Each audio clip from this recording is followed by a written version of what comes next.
Banyak pensiunan terdiam ketika membaca pengumuman resmi ini, bukan karena angkanya kecil, bukan pula karena prosesnya sulit, tetapi karena satu fakta penting yang selama ini jarang dibahas secara terbuka.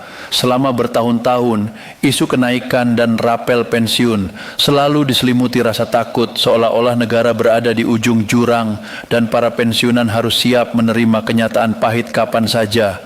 Namun, pernyataan resmi negara justru membuka tabir yang berbeda. Fakta yang muncul menunjukkan bahwa rapel dan kenaikan pensiun tahun 2026 bukanlah sekadar janji politik atau isu musiman.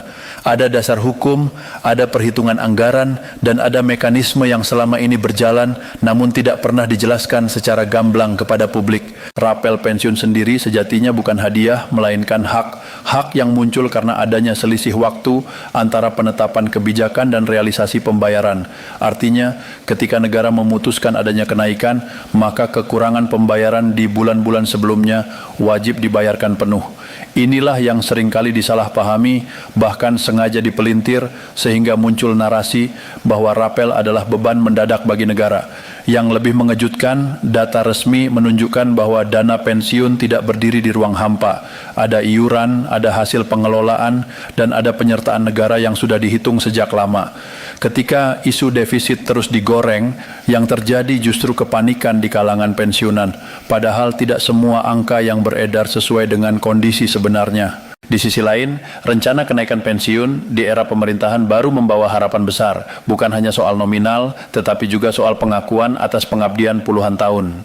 Negara secara terbuka mengakui bahwa daya beli pensiunan terus tergerus inflasi, sementara kebutuhan hidup tidak pernah menunggu. Kenaikan bukan soal memanjakan, melainkan menjaga martabat. Namun publik juga berhak bertanya, apakah kenaikan ini aman? Apakah dana pensiun cukup? Disinilah pentingnya transparansi.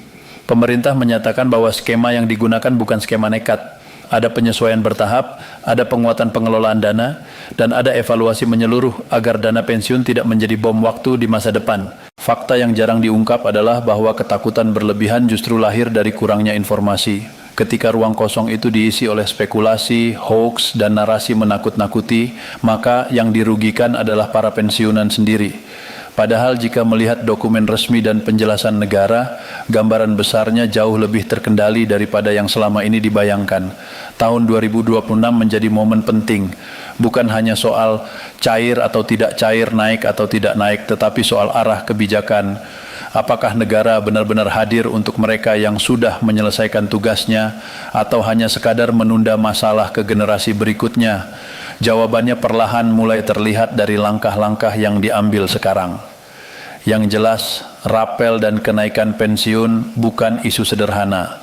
Di baliknya ada angka, kebijakan, dan keberanian politik.